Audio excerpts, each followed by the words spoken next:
Hey, young people. This is just developing case. Interesting. Times have changed.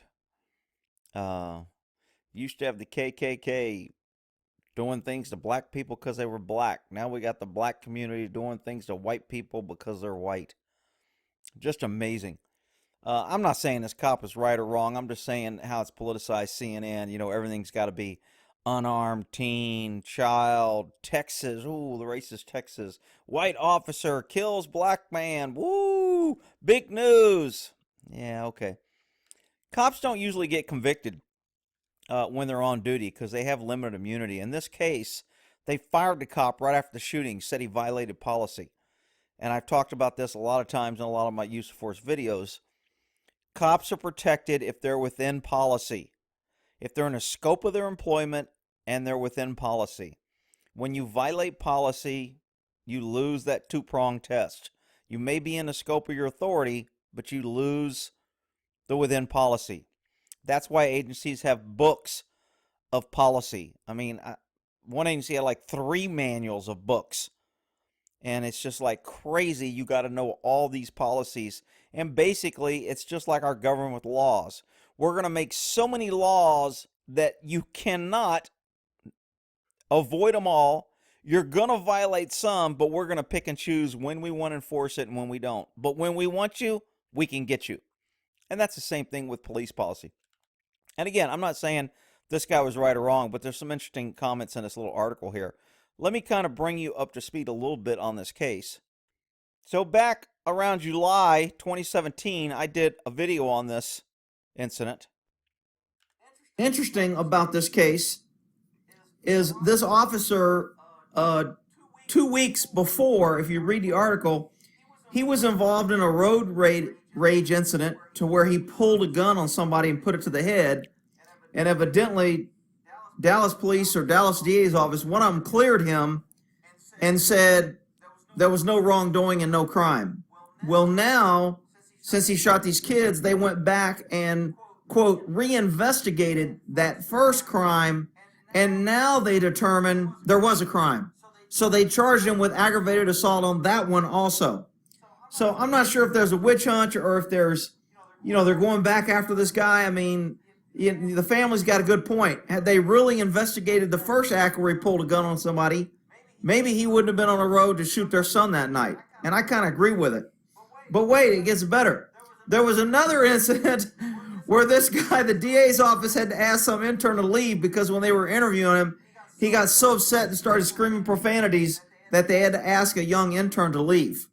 Now, this has nothing to do with him being bald, but there is a theory out there that bald officers tend to be more aggressive.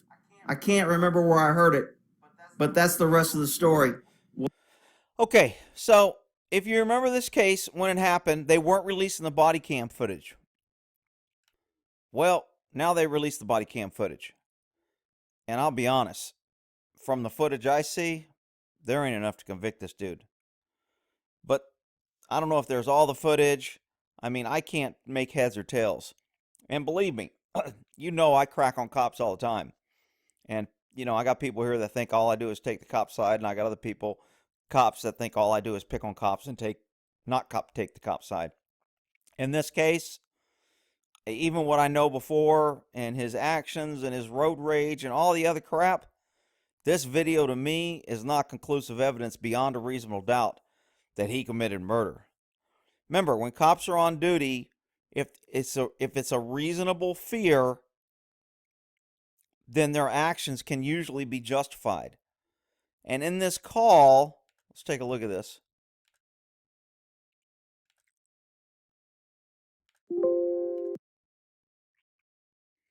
Oh, I got to speed this up because I had it slowed down. He's awesome then. Blind. Yep. Hey, Danilo, use your roads. So we're at night. We're using flashlights. That's always increases the danger and increases the likelihood of you getting ambushed or somebody coming out of a dark corner or somebody hiding in a dark corner or somebody walking out of your field of vision and come back in.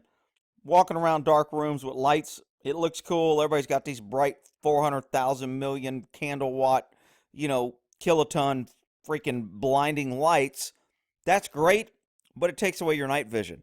And it makes it much harder for you to see from the lit area versus the dark area. But I digress. I don't want to make this about lights. So they're in an area, multiple cops, multiple suspects. They're on a call of an out-of-control party. You'll see when they run outside here in a minute.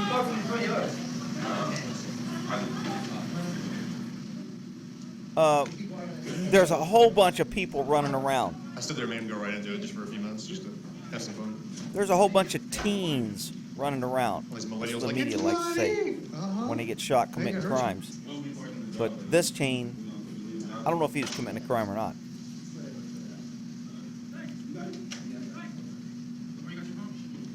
Hey, Hamburger, come here. Have a seat. How would y'all like to be running around this area not knowing as many cops getting killed and shot? How would you like to be in this house trying to keep flashlights, trying to keep an eye on everybody moving around, what they're doing, going into kitchens, who's grabbing a knife or a gun, or who isn't? Who's hiding dope, flushing dope, who's planning, you know? I mean, it's just crazy.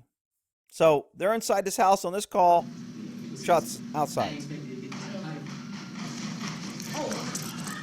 64 shots fired. So we've got a party with teens and shots break out. Drive-by shooting. Shocker. Who could have predicted that? Rick, you can't say that. That's a... Shut up, you big...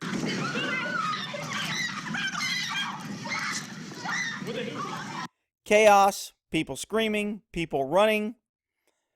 Uncontrolled situation. Shots fired. You don't know if there's victims.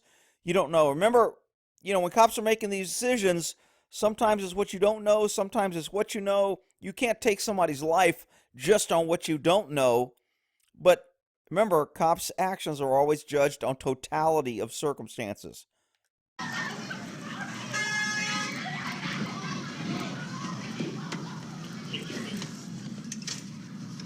Officer goes in the car, gets his long rifle. Now, some people are going to say, oh, he racked around. Oh, he wanted to kill somebody. Oh, he just got aggressive. Look, you're at night. You have multiple people running. You don't know what's going on. You've heard several shots fired, and it's not the officers because nothing's come on the radio if they did it. So you have shots fired. He arms himself with a long gun. Remember, a long gun is an offensive weapon. A pistol is a defensive. A pistol is when, oh, crap, I don't know I'm in a gunfight. I wasn't going to a gunfight, but I ended up in a gunfight, so I can grab my pistol quick because I happen to have it on me. A long gun is when you know you're actually going out to engage an armed subject. It's very reasonable for him to get his long gun. I'm sure the defense made this out that because of his anger at the other incident, he just wanted a long gun to shoot somebody. That's total BS. He got his gun for reasonable. It was a reasonable decision and for reasonable reasons. 10-4, shots came around somewhere in the Shepherd area, by the nursing home. Multiple people still running around, confused, unknown. We don't know if an officer's been shot. We don't know if anybody's been shot.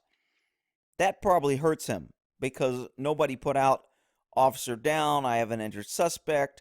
I have a suspect description. He doesn't have any of that information. That's kind of what hurts his case when he gets in the shooting. From this body cam that I'm seeing. Of course, I don't know all the facts. But, you know, I haven't seen the other body cam, and this body cam to me is almost worth nothing because it's very crappy footage.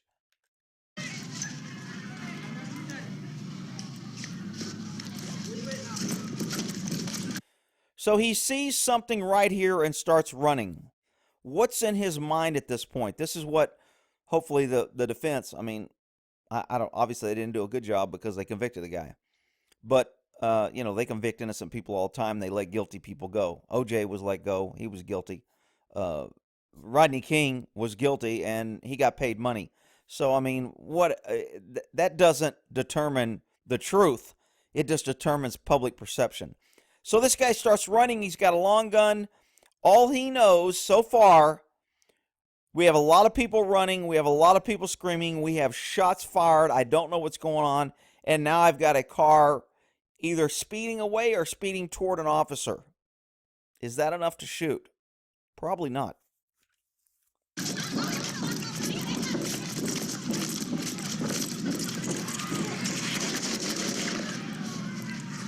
You all right? Yeah, fine. He was trying to hit you. So you can't tell, but he just fired shots at a car. That's why I said the video footage made the case. I'm like, really? This footage made your case? I think the color of the officer and the color of the teen made the case. Because this footage didn't clear up anything. I might as well be freaking watching a blank screen. What did I see here? The only thing I saw is a cop say, hey, are you okay? He tried to hit you. And that's his state of mind. I mean, does somebody really believe this cop went to this call, got up that night, put on a uniform, went to this call and went, wonder if I can get away with shooting somebody tonight. Let's see. Wow, somebody shot some rounds in the air. You know what?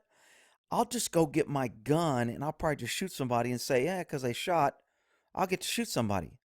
And then I'll run over here and I'll shoot at a car. And then, because I'm pre-planning all this, because it's murder, I'm pre-planning like, now I think I'll just shoot at this car that's leaving and act like I thought it was going to hit this guy just so I can shoot my gun and go through the legal battle and go through being accused of a racist and just have my whole life turned upside. That's what I'll do. That sounds like a good plan. That'll be fun. Let me go do that tonight. Look, people, the mindset of this officer, he's on a scene. He was dispatched. It was an unruly crowd. He had shots fired. He had people screaming. He had people fleeing. Should he have shot? Probably not. I mean, I don't know what all the jury knew, but from this video, I can't tell if he should or he shouldn't. I know what I don't know, and that's kind of what leads me to believe that he probably shouldn't have shot. I haven't heard anybody that there was anybody down. I haven't heard there was any victims. I haven't heard a suspect description. I haven't heard a car description. I haven't heard there was a suspect fleeing the area. I haven't heard any of that. So why would I shoot at a car going away? Well, he didn't shoot at him for any of those reasons. He said he was trying to hit you. And remember, you can use deadly force to defend yourself or others. So if the officer was reasonably thinking that he was defending somebody, his fear has to be reasonable, then he can shoot somebody. And everybody's saying, yeah, but the other officer testified that he wasn't scared, so he shouldn't have shot. It has no bearing whatsoever what other people think. I don't care. If you're getting robbed and a guy has a gun to your head and you're giving him the money and you're not scared and I shoot that guy in the back of the head because he's committing an armed felony in my presence and I think your life is in danger, it makes zero difference whether you were scared or not. What matters is what's in my mind when I took deadly force action. Was I justified and was it reasonable? Is it reasonable when I see somebody with a gun pointed at somebody's head robbing them that guy could shoot them or turn around and shoot me? Yes, it's reasonable. If it's reasonable, can I shoot him in the back because he's committing a dangerous, violent felony? Yes, I can shoot him in the back. I know your green screen mall cops out there will tell you that no, you can't do that. You should use pepper spray. But I'm telling you, the law says you can defend yourself or others if your fear is reasonable. So, was this guy's reasonable? It depends on what's in his mind and how he articulated it. Doesn't matter that the witness or the other officers testified, I was not scared. That doesn't matter. The only thing that matters is it helps the jury decide whether the officer's fear was reasonable. If the guy wasn't scared and you're saying you were scared for his life, is it reasonable? Well, I mean, I don't know. I can't tell how close the car was. I can't tell what direction it was going. This video gives me no information. But wait, it gets better. If it ain't enough that everyone else is piling up on this guy, I don't like somebody that kicks a guy when he's down. Look, the officer, if he killed a guy, he committed a crime, and it's a clear crime, I got no problem with, fair justice being handed out. First of all, our system isn't fair. Has nothing to do with justice. It's all about color. It's all about race relations. It's all about inflammatory, who's going to look good for votes. If there was anything about justice, Hillary would be in jail for violating several federal statutes on classified material and releasing it in uncleared storage and removing things from a secure area. I mean, our laws are not fair and they're not equal. So anybody that says that, to me, it just negates everything that goes on in our country right now. I mean, unfortunately. But anyway, The defense finds the girl's the officer is Roy Oliver, finds his half sister. You gotta love family. You know, family, blood's thicker than water. Gotta love family.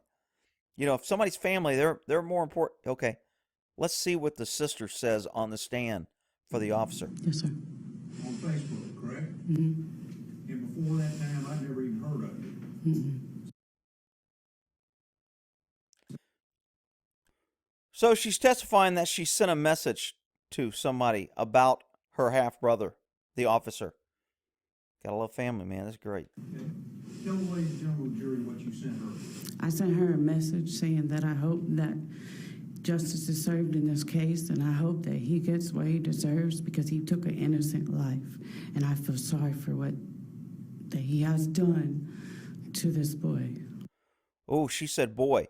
Now, if somebody else says boy, that's a racist term. But because she's helping,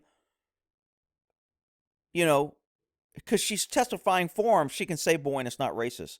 I mean, the color thing is just ridiculous on how they're playing this. This is all about a white officer and a black. I don't have any trust in our system, in our politics, in our government, because it's all about race baiting and race lying. And, you know, they get this. Look at this witness. You can tell the credibility of witness on how they dress for court. She comes in a T-shirt. I mean, looks like her hair's, you know, a home for a rat's nest. I know there's going to be some rat lover out there. Rick, rats need a place to live too. Well, okay, whatever. I'm just saying. She comes into court to trash her half-brother. Probably, my guess, I have no facts, she's probably drugs, cranks, etc., whatever, and it doesn't get along with her brother because her brother's a cop, so she hates him. But I digress. Let's hear what this great witness has to say about sending her brother to jail. And I was watching testimony. And the testimony moved you to come down here. Yes. Oh, it moved her. And you described him as trash. Yes. So a bunch of witnesses came in here and told this jury that he should get the minimum sentence. What do you think about that? I don't think so. How Because about of the maximum sentence? I think so because of the circumstances that happened. So she don't think he should get the minimum and he should get the maximum.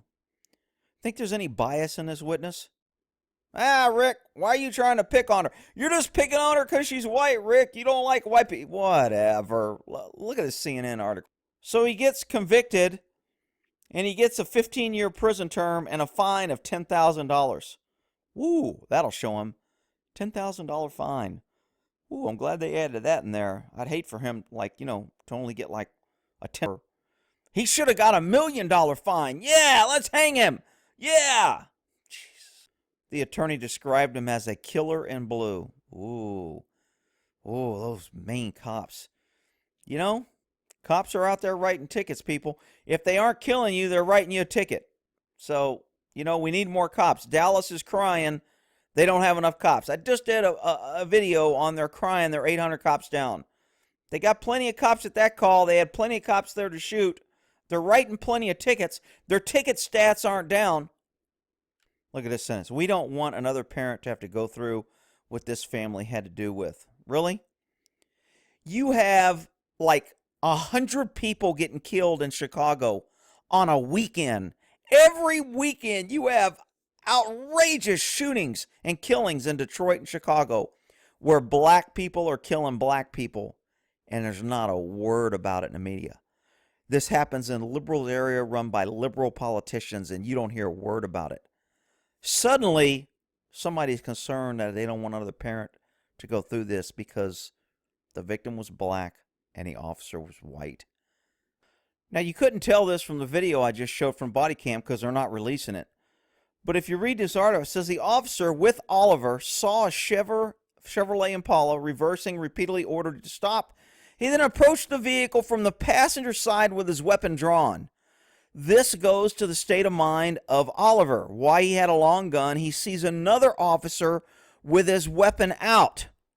The vehicle stopped, then slowly moved forward as the officer punched the passenger door window, breaking it. So he saw an officer with his gun out punching a window. In Oliver's mind, it was dark. Things were happening quick. Could he have thought that window breaking was maybe the suspect shooting at the officer. He didn't say that when he did it, but I mean, his mind has to process all this information quickly. The vehicle stopped, then slowly moved toward the officer, punched the passenger door, breaking it.